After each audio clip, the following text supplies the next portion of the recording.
Olá, pessoal! Nós vamos dar início à nossa retomada de estudos, conforme o programa da plataforma Aula Paraná. Essa aula diz respeito aos terceiros anos do ensino médio, tem referência às aulas 12, 13, 14 e 15, e para os alunos do primeiro ano, ela tem referências desde as nossas terceiras e até o final das nossas aulas presenciais, período de aulas presenciais, e da plataforma Aula Paraná, diz respeito à aula 2 até a aula 8. Bom, temos como referência também as duas obras, os dois livros didáticos utilizados. Para quem está utilizando o livro do Filosofando, Introdução à Filosofia, da Maria Lúcia Arruda, o conteúdo está no capítulo 2, todo o capítulo 2. E para quem está usando Filosofia e Filosofias, Existência e Sentidos, do Juvenal Savian, o conteúdo está na unidade 3, lá no final do livro, da página 370 a 376. O período que nós vamos revisar, então, diz respeito ao período posterior ao que a gente conhece como período mítico e anterior ao período clássico da filosofia. A gente chama esse período de filosofia pré-socrática. Então, o que vem a ser a filosofia? Filosofia é de natureza essencialmente humana, certo? Porque compreende, então, o uso da racionalidade, a vontade de saber sobre algumas exigências. Então, a filosofia é algo que nós podemos definir como essencialmente humano, correto? Bom, e aqui então nós vamos definir a filosofia como amor ao saber. Quem primeiramente concedeu esse conceito à filosofia é o filósofo Pitágoras, um dos filósofos que nós vamos conhecer hoje, sendo um anterior ao período clássico pré-socrático. Filo, amor; sofia, saber. Então, o filósofo é um amante do saber. E quem é o filósofo? Todo aquele que busca o conhecimento, que tem a sua consciência de ser ignorante diante das tantas questões, né, da realidade, e que, sabendo-se ignorante, ao invés de afirmar verdades baseadas no senso comum, aquilo que não foi passado pela crítica, ele duvida, e o ato de duvidar é o primeiro impulso na busca do conhecimento. Ao duvidar, ele vai refletir sobre a sua dúvida e as possibilidades de verdade acerca do que está posto. Então, esse é o espírito filosófico, tornar consciente, ciente de que nós sabemos muito pouco em relação ao que nos apresenta, duvidar daquilo que nos apresenta de uma forma muito espontânea e muito fácil, e buscar saber a partir de um pensamento rigoroso, sistemático. E isso dá início ao que nós vamos chamar então de filosofia. A Marilena Chauí, uma filósofa brasileira, em sua obra Introdução à Filosofia, ela vai falar sobre os primeiros filósofos, que estes não pretendiam explicar apenas a origem das coisas e da ordem do mundo, que nós vamos conhecer então como cosmogonia no período mítico e cosmologia no período pré-socrático. Mas também eles estavam interessados em quê? Compreender as mudanças, né?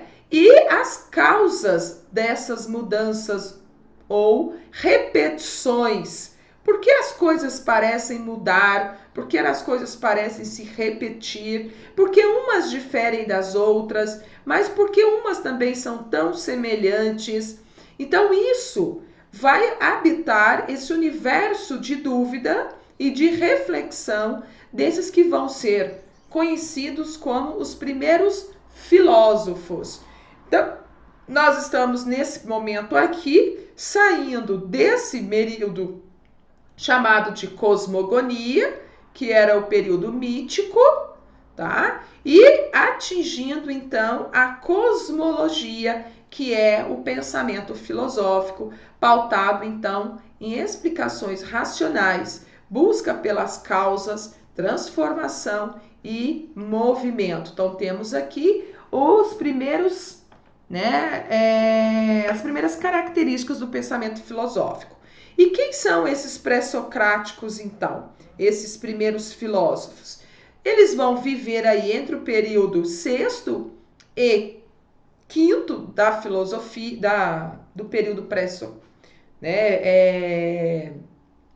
pré-cristão, do período anterior a Cristo, e a realidade deles é a partir da compreensão da physis. Então, esses filósofos, como nós já dissemos, estão preocupados com essa dinâmica entre os seres vivos, precisamente o humano e o universo. Então, nós temos aqui dois princípios. O princípio da physis, tá? Que é a condição, a essência das coisas, que diz respeito à natureza das coisas. Vamos observar que essa natureza aqui não é o que a gente entende por meio ambiente, tá? Aqui a natureza é a essência.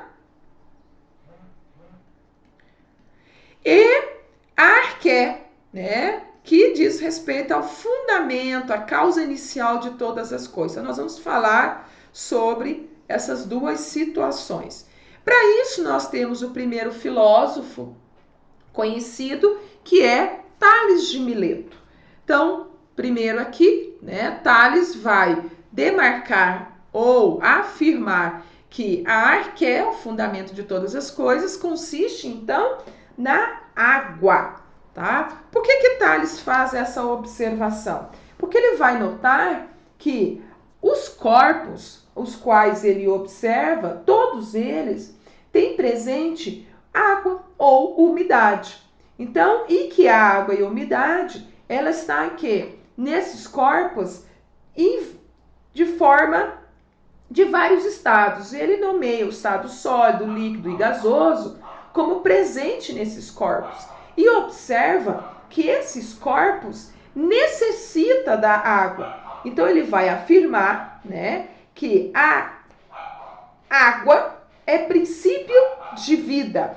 É a alma motora do cosmos, tá? Então, ele tem aí a afirmação: a arqué é água, está presente em todos os corpos, sem a água não há princípio.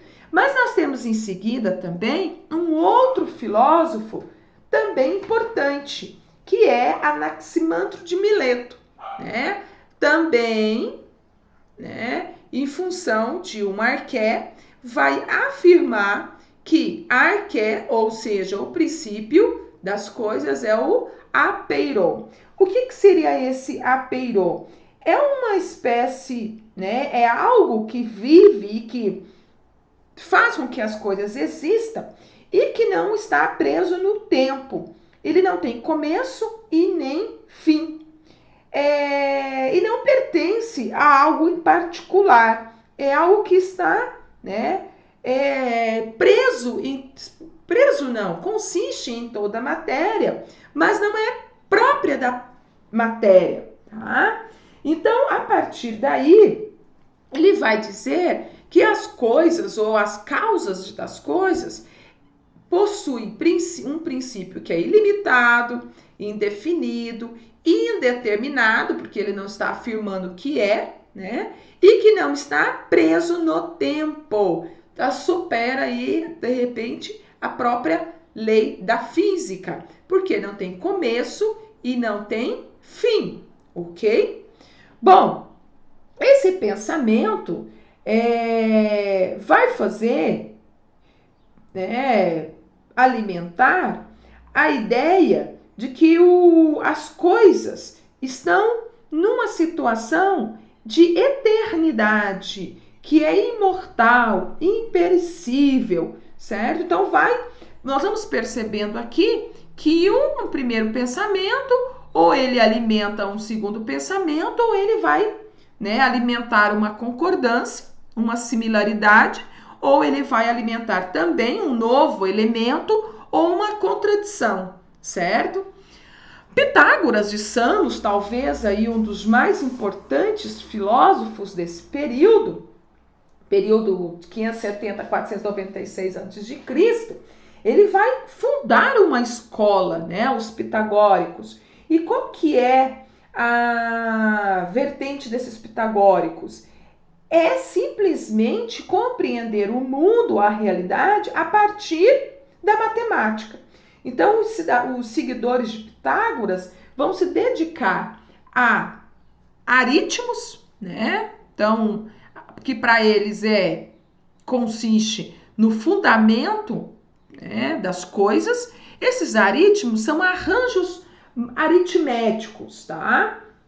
Mas com o passar do tempo, esses arranjos aritméticos vão incluir também, né, os números, de uma maneira grosso modo, para os pitagóricos, o mundo é ordenado pelos números. A realidade é descrita a partir do mundo, sobre duas dimensões: a dimensão par e a dimensão ímpar, tá? A dimensão par e a dimensão ímpar, ok?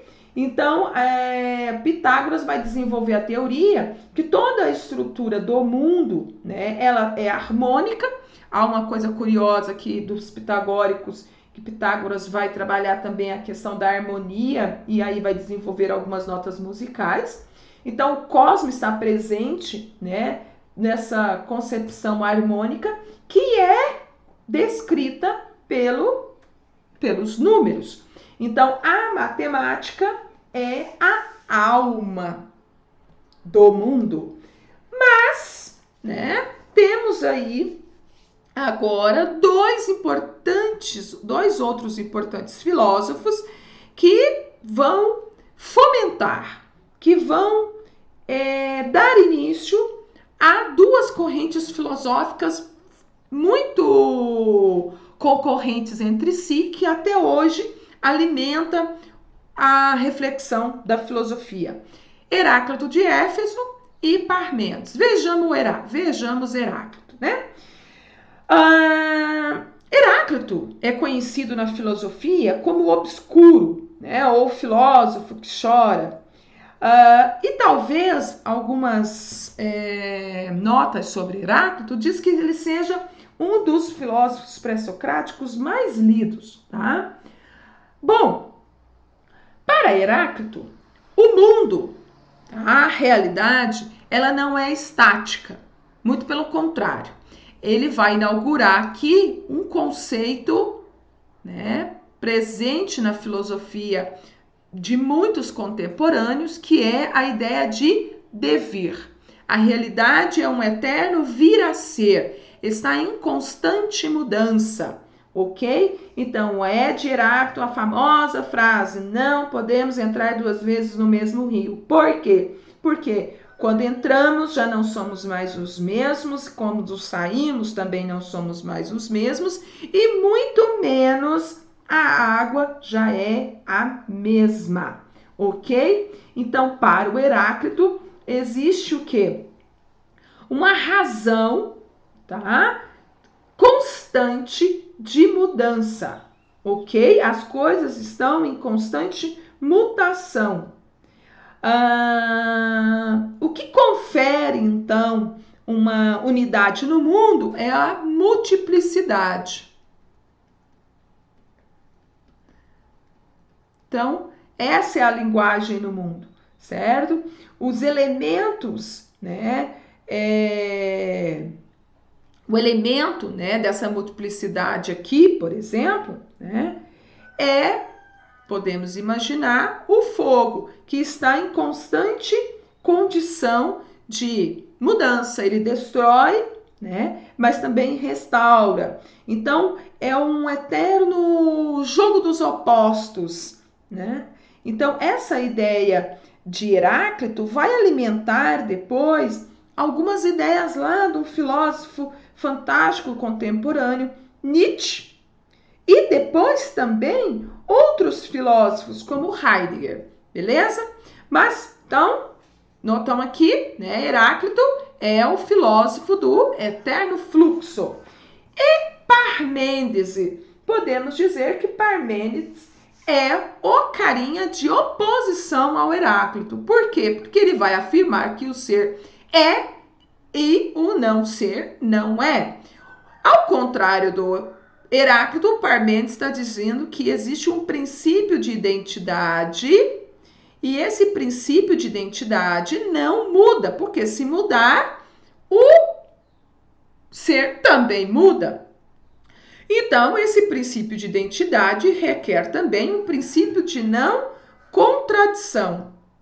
E que essa mudança, essa mutação que Heráclito havia, apreciado, seria apenas uma ilusão, é algo ilusório. A verdade do ser consiste apenas naquilo que se pode afirmar sobre ele. E à medida que, se o ser muda, eu não posso afirmar mais nada sobre ele. Então ele deixa de existir, ele não é mais. Então, para o Parmênides, essa situação de eterno fluxo é algo puramente ilusório, porque se assim o fosse, nós não poderíamos conhecer a verdade sobre as coisas. Então, percebemos aqui que nós temos aí dois filósofos, né, que de oposição. Para um, todas as coisas estão em eterna mudança, e para outro, todas as coisas exigem um princípio de identidade. Ok? Essa é a revisão rápida que diz respeito às aulas que nós citamos anteriormente. Faz-se necessário que vocês revisem o conteúdo no material didático e, havendo dúvida, deixe aí o comentário. Tchau para vocês.